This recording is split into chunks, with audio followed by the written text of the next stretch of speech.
지금 전 세계가 발칵 뒤집혔습니다. 영국 옥스퍼드 대강당에서 한 교수가 던진 폭탄 발언 하나 때문에 지금 동북아시아가 경악에 빠졌는데요. 그 충격적인 발언에 중국 대표단은 격하게 항의했고 CNN은 즉시 속보 준비에 돌입했다고 합니다. 하지만 단 한 명의 기자만이 송신 버튼 대신 카메라를 꺼냈는데요. 그 기자가 쓴 기사에 중국 정부는 날카로운 반응을 보였습니다. 그런데 중국 젊은이들의 댓글은 완전히 달랐습니다. 심지어 일본과 동남아는 기사 속 한국 모델에 주목하기 시작했다고 하죠. 도대체 그 교수가 던진 폭탄 발언은 무엇이었을까요? 그리고 그 기자가 송신 대신 카메라를 꺼낸 이유는 도대체 무엇이었을까요? 그 흥미진진한 이야기 지금 시작합니다. 안녕하세요. 저는 엘리너 하트입니다. 42세, 파이낸셜 타임스 국제경제 선임 기자죠. 저는 원칙이 있어요. 이중 소스 교차 검증. 2개 이상의 출처로 확인하지 않으면 절대 기사를 내지 않습니다. 현장이 아니면 쓰지 않아요. 20년 동안 지켜온 원칙이죠. 그런데 이번에는 특별했습니다. 모두가 믿는 상식을 뒤집는 한 장의 그래프를 봤거든요. 그날 오후 옥스퍼드 올드빌딩 대강당은 숨이 막힐 정도로 긴장감이 흘렀어요. 2025년 9월 19일 목요일 오후 2시 정각 뭔가 큰일이 일어날 것 같은 예감이 들었습니다. 헨슨 교수가 연단에 올라왔죠. 그의 첫 슬라이드가 스크린에 떴어요. 한국의 출산율 그래프. 빨간 선이 가파르게 추락하고 있었죠. 0.7이라는 숫자가 크게 표시됐습니다. 세계 최저. 강당이 술렁이기 시작했어요. 예상된 반응이었죠. 누군가 한숨을 쉬었습니다. 저도 손가락을 움직였어요. 속보 제목을 입력하기 시작했습니다. 한국 출산율 0.7 헨슨 교수 경고. 하지만 그때였어요. 헨슨 교수가 다음 슬라이드를 넘겼습니다. 만주와 몽골이 표시된 지도가 나타났죠. 단색으로 칠해진 거대한 영토. 그리고 그의 목소리가 강당을 가득 채웠습니다. 이것은 재앙이 아닙니다. 인구 공백의 기회입니다. 제 손가락이 멈췄어요. 심장이 빠르게 뛰기 시작했습니다. 강당의 웅성거림이 커졌죠. 누군가 중국어로 뭐라고 소리쳤어요. 일본 학자 한 명이 고개를 저었습니다. 옆 사람과 무언가 속삭였죠. 하지만 저는 그들을 보지 않았어요. 오직 그 지도만 바라봤습니다. 모두가 믿는 상식을 뒤집는 한 장의 지도. 20년 기자 생활에서 몸으로 배운 본능이 작동했어요. 이건 속보감이 아닙니다. 이건 검증이 필요한 주장이었죠. 이중 소스 교차 검증. 그게 제 원칙이었습니다. 저는 송신 버튼 대신 휴대폰을 꺼냈어요. 카메라를 켰습니다. 슬라이드를 촬영했죠. 1장, 2장, 3장. 셔터 소리가 작게 들렸어요. 헨슨 교수가 설명을 이어갔습니다. 인구 이동 패턴, 경제권 재편, 지정학적 공백. 단어들이 귀에 들어왔어요. 하지만 제 머릿속에서는 이미 다른 계산이 시작됐죠. 이게 진실일까요? 학술적 도발일까요? 아니면 둘 다일까요? 확인해야 했습니다. 데이터를 봐야 했고 현장을 가봐야 했어요. 사람들을 만나야 했습니다. 익명 소스를 확보해야 했죠. 발표가 끝났어요. 박수가 터졌지만 어색했습니다. 진심이 담기지 않은 박수. 저는 자리에서 일어났어요. 노트북을 덮었습니다. 속보는 없었어요. 대신 제 머릿속엔 이미 다음 일정이 그려지고 있었습니다. 베이징, 영길, 울란바토르, 서울. 그리고 판문점까지. 긴 여정이 될 거였어요. 강당을 나서자 로비가 뜨겁게 달아올라 있었습니다. 중국 대표단 3명이 격하게 토론하고 있었어요. 그중 한 명이 영어로 외쳤죠. 이건 학술이 아니라 정치적 선동입니다. 손을 휘저으며 강하게 항의했어요. 일본 학자들도 모여 있었습니다. 한 교수가 고개를 저으며 말했죠. 근거가 너무 부족해요. 추측에 가깝습니다. 다른 교수가 동의했어요. 데이터 검증이 필요합니다. 복도 저편에서는 CNN 기자가 전화 통화를 하고 있었어요. 목소리가 흥분돼 있었죠. 네, 지금 보내겠습니다. 한국 인구 소멸 아니라 기회라는 주장이. 속보 준비 중인 게 분명했습니다. 저는 조용히 로비를 빠져나왔어요. 복도를 걸으면서 생각했죠. 모두가 빠르게 움직이고 있었습니다. 하지만 빠른 게 항상 옳은 건 아니었어요. 호텔 방으로 돌아왔습니다. 창문을 열었어요. 옥스퍼드의 저녁 공기가 들어왔죠. 시원했습니다. 노트북을 열고 편집국에 연락했어요. 화상회의 요청. 런던 시간으로 오후 6시였습니다. 화면에 편집장이 나타났어요. 그 뒤로 부편집장도 보였죠. 엘리너 상황이 어떻습니까? 편집장이 물었습니다. 복잡합니다. 헨슨 교수가 기존 통념을 완전히 뒤집었어요. 한국 출산율 0.7이 소멸이 아니라 기회라는 주장입니다. 그럼 빨리 써야죠. 오피니언으로 가세요. 내일 아침까지 가능합니까? 저는 천천히 고개를 저었어요. 화면 속 편집장의 눈썹이 올라갔습니다. 편집장님, 저는 오피니언을 쓸 수 없습니다. 왜죠? 현장을 보지 않았으니까요. 이건 학 회장에서 들은 주장일 뿐입니다. 검증이 안 됐어요. 편집장이 인상을 찌푸렸죠. 뒤로 몸을 기댔습니다. 부편집장이 끼어들었어요. CNN이 곧 낼 겁니다. 우리가 늦으면 안 돼요. 경쟁사에 뒤처집니다. CNN은 속보를 내겠죠. 하지만 우리는 다르게 가야 합니다. 우리의 강점은 깊이예요. 제가 또박또박 말했습니다. 어떻게요? 편집장이 물었어요. 르포형 특집입니다. 3부작으로요. 현장을 직접 가서 확인하겠어요. 베이징에서 시작해 영길, 울란바토르, 서울까지 돌겠습니다. 이중 소스 확보하고 수치 교차 검증하고 익명 증언까지 모으겠어요. 침묵이 흘렀습니다. 길게 느껴졌어요. 화면 너머로 편집장과 부편집장이 눈빛을 교환했죠. 편집장이 한숨을 쉬었습니다. 얼마나 걸립니까? 3주입니다. 3주면 너무 늦어요. 뉴스 사이클이 지나갑니다. 하지만 우리는 논평 대신 증거를 내기로 한 거잖아요. 파이낸셜 타임스의 명성은 속도가 아니라 정확성이 있습니다. 저는 물러서지 않았습니다. LSE에서 경제학을 공부할 때 배운 게 있었어요. 데이터 없는 주장은 의견일 뿐이라고요. 편집장이 부편집장을 쳐다봤습니다. 뭔가 무언의 대화가 오갔죠. 그리고 다시 저를 봤어요. 조건이 있습니다. 확인 안 된 건 절대 쓰지 마세요. 그리고 단독이 아니어도 괜찮아요. 하지만 가장 깊이 있게 파야 합니다. 누구도 따라올 수 없을 정도로요. 그게 제 원칙입니다. 그리고 제 자존심이기도 하고요. 편집장이 끄덕였어요. 승인합니다. 예산은 최대한 지원하죠. 필요한 통역사, 가이드, 현지 조사자 모두 쓰세요. 화상회의가 끝났습니다. 저는 곧바로 항공권 검색 사이트를 열었어요. 베이징행. 이틀 뒤 아침 비행기. 예약 버튼을 눌렀죠. 그리고 가방을 꺼냈습니다. 옷을 챙기면서 생각했어요. 헨슨 교수의 지도가 진실이라면 이건 동북아시아 전체를 바꿀 이야기였죠. 그리고 만약 거짓이라면 그것도 밝혀내야 했습니다. 베이징 서우드 공항에 내린 건 9월 22일 아침 8시였습니다. 입국 심사대를 통과하면서 긴장감이 느껴졌어요. 제 취재 주제가 얼마나 민감한지 알고 있었죠. 중국 동북 삼성의 인구 감소, 한국으로의 경제 의존. 이런 주제는 베이징 정부가 좋아할 리 없었습니다. 택시를 타고 베이징 대학교로 향했어요. 창밖으로 도시가 지나갔죠. 고층 빌딩들, 사람들, 차들. 베이징은 여전히 거대했습니다. 장애 교수와의 약속은 오전 10시. 그의 연구실은 낡은 건물 3층에 있었어요. 엘리베이터가 없어서 계단을 올라갔죠. 복도는 어두웠습니다. 형광등 몇 개가 깜빡거렸어요. 문을 두드렸습니다. 들어오세요. 안에서 목소리가 들렸죠. 문을 열고 들어서자 책과 자료가 가득했어요. 천장까지 닿는 책장, 책상 위에 쌓인 논문들. 창문은 작았고 햇빛이 거의 들어오지 않았습니다. 장애 교수가 일어나 악수를 청했어요. 50대 중반쯤 돼 보였죠. 먼 길 오셨습니다. 헨슨 교수 발표를 들으셨나요? 제가 곧바로 물었습니다. 인사치레를 건너뛰었어요. 시간이 아까웠죠. 네, 논문 초안을 미리 받았어요. 흥미롭지만 논란의 여지가 많습니다.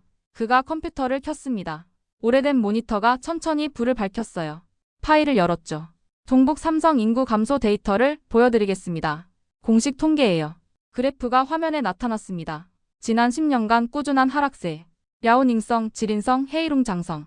모두 마이너스 성장. 특히 청년층 유출이 심각했어요. 연간 감소율이 어느 정도입니까? 평균 마이너스 1.2%입니다. 하지만 청년층만 보면 마이너스 3%가 넘어요. 이 데이터를 제 기사에 쓸 수 있을까요? 공식 통계니까 괜찮습니다. 하지만 제 코멘트는 오프 더 레코드로 부탁드려요. 장애 교수의 목소리가 낮아졌습니다. 그가 문 쪽을 힐끗 봤어요. 저는 고개를 끄덕였습니다. 휴대폰으로 화면을 캡처했죠. 경제 의존이 정치 통합을 의미한다고 보십니까? 절대 아닙니다. 그건 서구식 사고예요. 중국은 다릅니다. 경제와 정치는 분리될 수 있어요. 오후에는 국책 싱크탱크 연구원을 만났습니다. 익명 조건이었죠. 커피숍 구석 자리에 마주 앉았어요. 그는 30대 후반으로 보였습니다. 안경을 쓰고 있었죠. 성장률 둔화가 심각합니까? 제가 물었습니다. 특히 동북 지역이 그렇습니다. 하지만 중앙정부는 이 문제를 공개적으로 인정하지 않아요. 민감한 사안이니까요. 그의 눈이 주변을 살폈어요. 저는 녹음기를 꺼냈습니다. 작은 디지털 녹음기. 녹음해도 될까요? 익명이라면 절대 제 이름은 안 됩니다. 약속드립니다. 다음 날은 현장으로 나갔어요. 부동산 중개소 5곳을 돌았습니다. 첫 번째 중개소는 한산했어요. 직원 한 명이 책상에 앉아 휴대폰을 보고 있었죠. 동북 지역 매물이 있나요? 제가 물었습니다. 많죠. 너무 많아서 문제예요. 팔리지 않습니다. 그가 한숨을 쉬었어요. 금매 전단지가 나붙은 아파트 단지도 갔습니다. 사진을 찍었어요. 빈 놀이터, 닫힌 상가, 텅 빈 쇼핑몰도 방문했죠. 에스컬레이터만 덩그러니 움직이고 있었어요. 조명은 반쯤 꺼져 있었습니다. 저녁에는 대학원생 18명과 간담회를 했습니다. 한 카페 2층을 빌렸어요. 취업이 되나요? 제가 물었죠. 너무 어렵습니다. 동북 지역은 더 심각하고요. 한 학생이 답했습니다. 제 고향이 지린성인데 친구들 대부분이 베이징이나 상하이로 갔어요. 다른 학생이 말했죠. 돌아갈 생각은요? 없어요. 거기엔 기회가 없으니까요. 마지막 날 장애 교수를 다시 만났습니다. 같은 연구실, 같은 자리. 동북 삼성이 중국 경제에 어떤 의미입니까? 제가 조심스럽게 물었어요. 그가 잠시 망설였습니다. 창밖을 바라봤죠. 한참을 침묵했어요. 그리고 아주 낮은 목소리로 말했습니다. 동북 삼성은 짐입니다. 제 숨이 멎었어요. 이건 금기 발언이었죠. 중국에서 이런 말을 한다는 건 큰 위험을 감수하는 거였습니다. 인용해도 될까요? 절대 익명으로만요. 제 이름이 나가면 안 됩니다. 제발 부탁드립니다. 그의 목소리에 간절함이 묻어났어요. 저는 노트에 별표를 3개 그었습니다. 베이징을 떠나는 택시 안에서 생각했어요. 숫자는 맞았습니다. 공식 통계도 현장 증언도 모두 일치했죠. 하지만 결론은 아직 몰랐습니다. 연길 조양천 공항은 작았습니다. 9월 25일 오후 2시 게이트를 빠져나오자마자 간판이 눈에 들어왔어요. 한글이었죠. 커피숍 이름, 음식점 메뉴, 심지어 화장실 표지판까지. 저는 잠시 멈춰 섰습니다. 여기가 중국이 맞나 싶었어요. 김민정이 마중을 나와 있었습니다. 32세 조선족 여성. 온라인으로 가이드를 구했죠. 처음 오셨어요? 그녀가 물었습니다. 네, 처음입니다. 여기는 특별해요. 법적으로는 중국이지만 생활은 한국이죠. 곧 느끼실 거예요. 그녀가 웃으며 말했어요. 차를 타고 시내로 들어갔습니다. 창밖 풍경이 흥미로웠어요. 거리를 걷는 사람들, 가게 간판, 들리는 음악. 모든 게 한국적이었죠. K-팝이 스피커에서 흘러나왔어요. 최신 곡들이었습니다. 저는 휴대폰을 꺼내 영상을 찍었어요. 한식당에 들어갔습니다. 메뉴판을 촬영했죠. 한국어로만 쓰여 있었어요. 중국어 표기가 없었습니다. 영수증도 챙겼어요. 사장님이 다가왔습니다. 50대쯤 돼 보이는 남자였죠. 어디서 오셨어요? 영국에서 왔습니다. 기자예요. 아, 그래요? 여기 젊은 사람들은 다 한국 가려고 해요. 제 아들도 작년에 갔죠.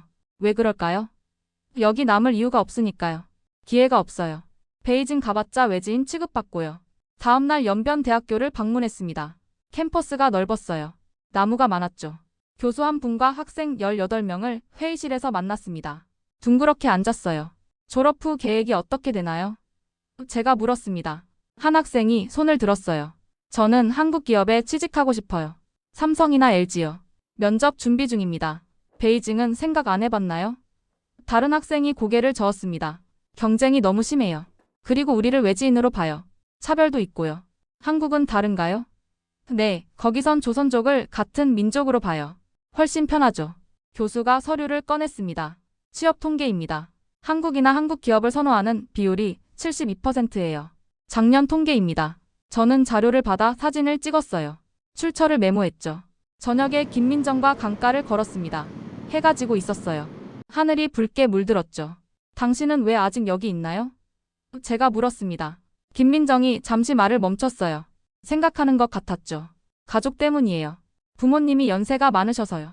제가 돌봐야 해요. 하지만 조카는 다음 달에 한국으로 가요. 재외동포 영주권으로요? 네, 그걸로 많은 사람들이 가요.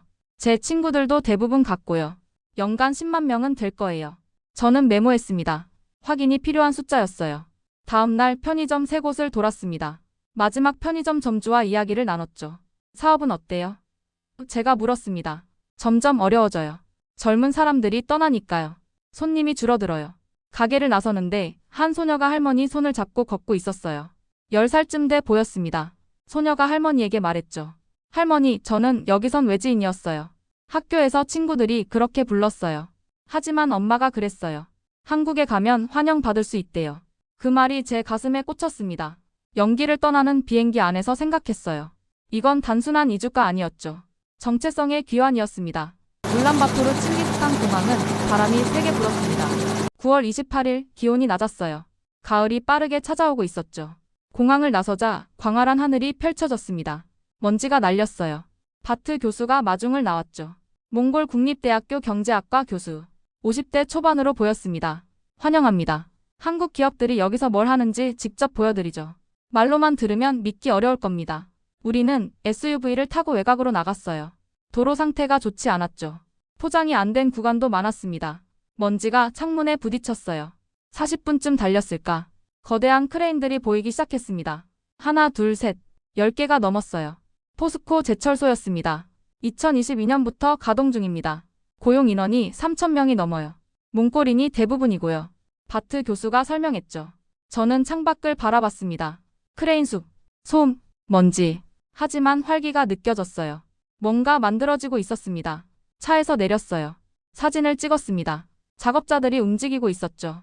헬멧을 쓴 사람들, 안전조끼를 입은 사람들, 트럭이 지나갔어요. 큰 소리를 내며 먼지를 일으켰습니다. 저기 삼성 배터리 공장도 보이시죠? 그 너머에 LG 화학이 있어요. 현대 부품 공장도 있고요. 우리는 몇 군데를 더 돌았습니다. 곳곳에 채용 공고가 붙어 있었어요. 한국어와 몽골어로 쓰여 있었죠. 월급 300만 투구리, 경력 우대, 숙소 제공. 현장 노동자들과 이야기했습니다. 12명 정도 만났어요. 점심시간을 이용했죠. 여기서 일하는 게 어때요? 제가 물었습니다. 한 청년이 답했어요. 25살쯤 돼 보였죠. 좋아요. 월급도 괜찮고 배우는 것도 많아요. 기술을 익힐 수 있어요. 중국 기업과 비교하면요?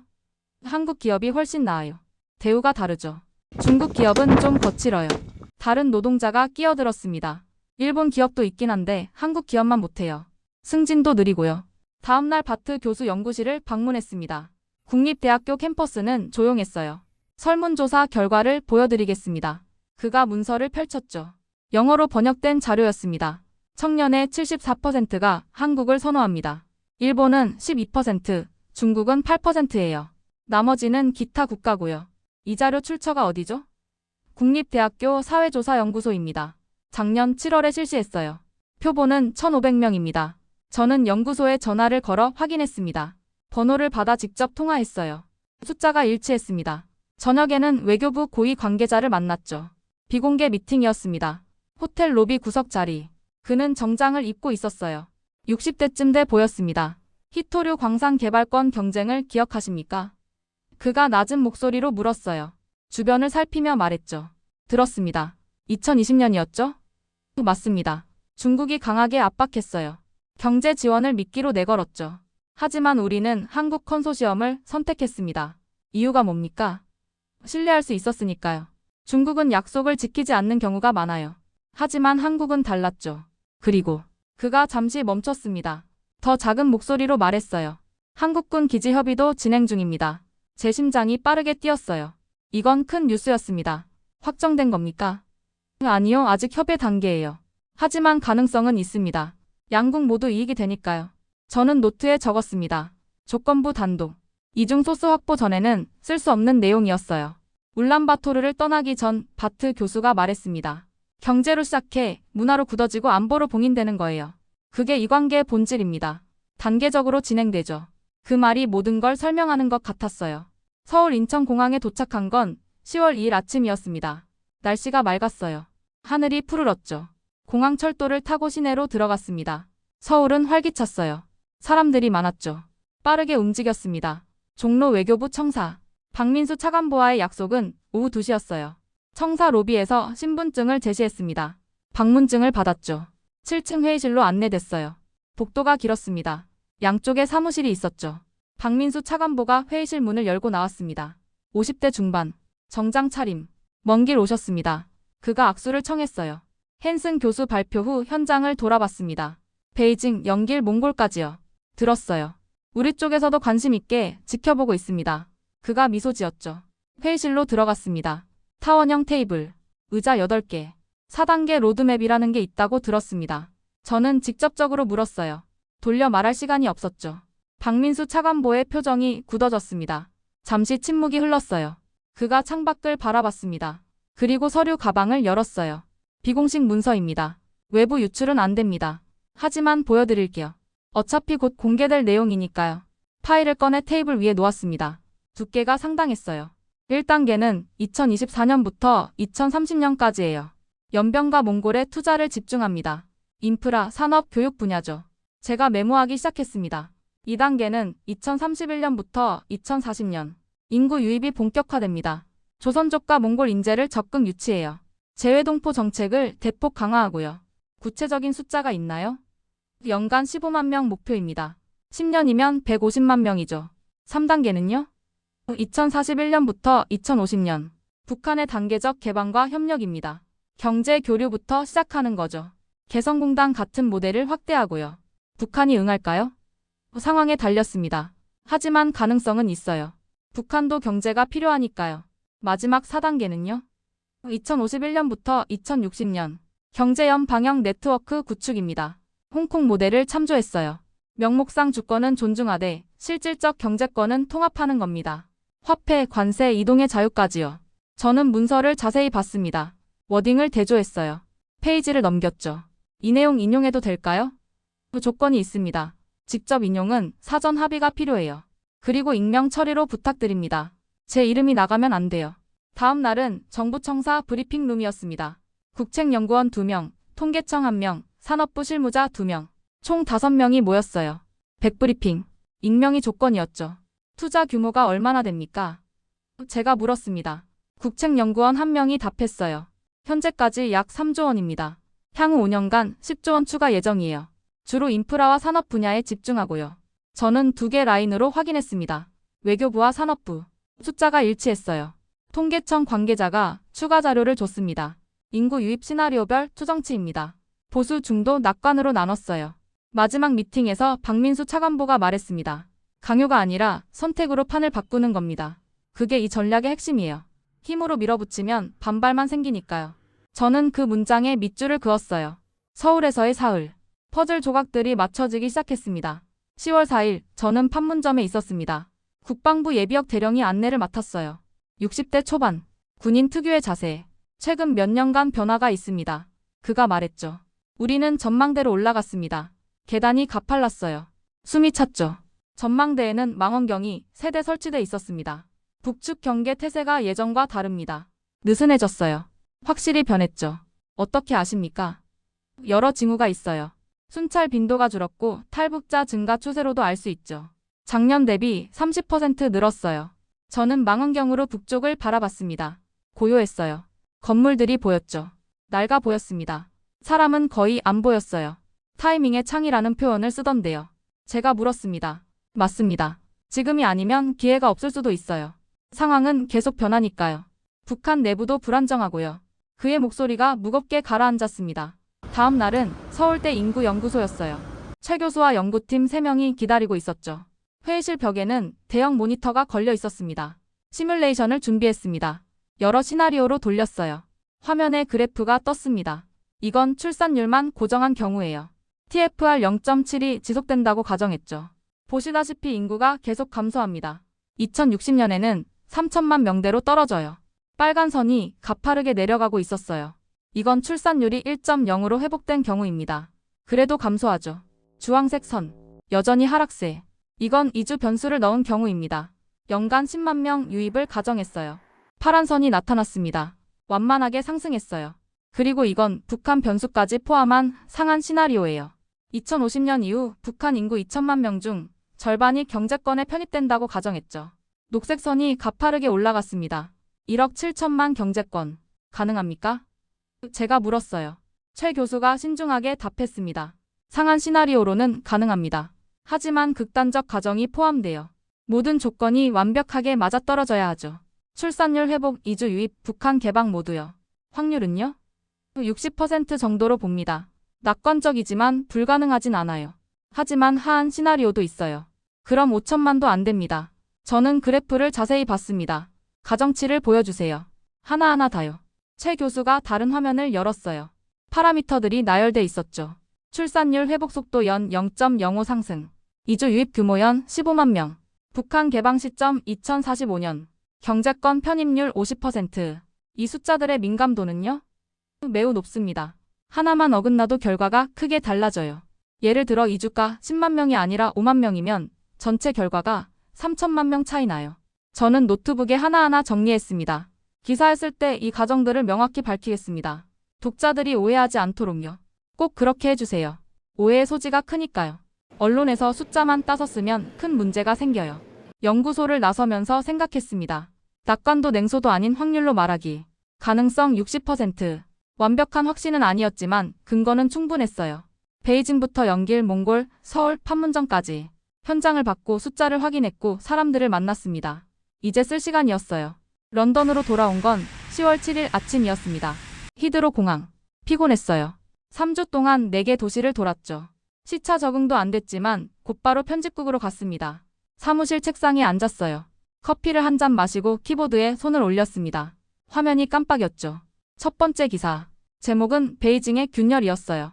동북 삼성의 통계를 정리했습니다. 그래프를 넣었죠. 장애 교수의 증언을 익명으로 처리했어요.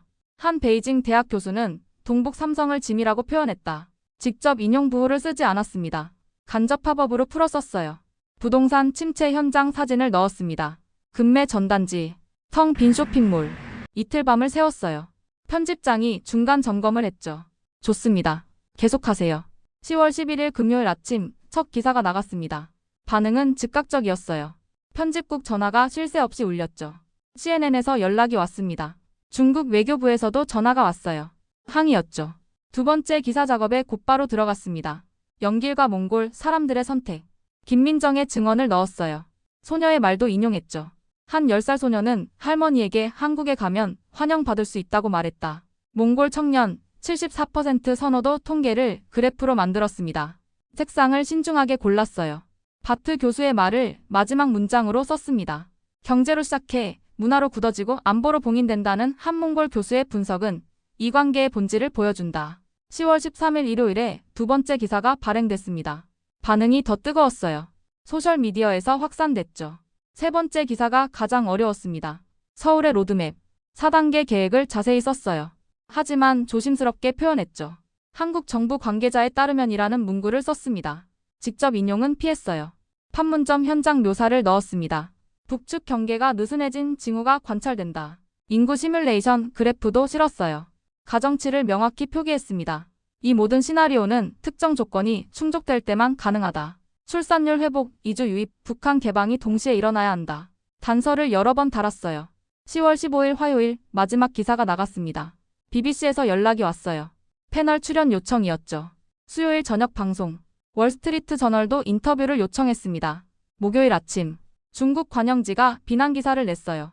서구 언론의 편견이 또 드러났다. 정치적 선동에 불과하다 제목이 자극적이었죠. 하지만 중국 온라인 댓글은 달랐습니다. 기자가 맞는 말을 했다. 우리도 알고 있는 사실이다. 동북은 정말 어렵다. 젊은 세대의 목소리였어요. 일본 아사히 신문도 후속 기사를 냈습니다. 한국 모델의 가능성과 한계라는 제목이었어요. 싱가포르 스트레이트 타임스도 관심을 보였죠. 출판 제안이 5건 들어왔습니다. 하지만 저는 모두 보류했어요. 추가 검증이 필요합니다. 5년 후에 다시 보겠습니다. 11월 어느 날 편집장이 전화했습니다. 좋은 소식입니다. 엘리너. 영국 언론상 후보에 올랐어요. 축하합니다. 저는 감사하다고 답했죠. 하지만 상은 중요하지 않았습니다. 저는 칼럼이 아니라 현장을 썼어요. 그리고 현장은 숫자를 바꿨습니다. 노트북을 열었어요. 새 파일을 만들었죠. 제목은 2030 재검증 프로젝트였습니다. 5년 후 저는 다시 그곳들에 갈 겁니다. 베이징, 연길, 울란바토르, 서울, 판문점. 같은 사람들을 만날 거예요. 같은 질문을 할 겁니다. 그리고 이야기가 어떻게 됐는지 확인할 거예요. 숫자가 맞았는지, 사람들이 정말 움직였는지, 로드맵이 실행됐는지. 그게 기자의 책임이니까요. 진실은 한 번의 취재로 끝나지 않습니다. 계속 확인해야 하죠. 저는 창밖을 바라봤습니다. 런던의 저녁이 내리고 있었어요. 하지만 제 머릿속엔 이미 다음 여정이 그려지고 있었습니다.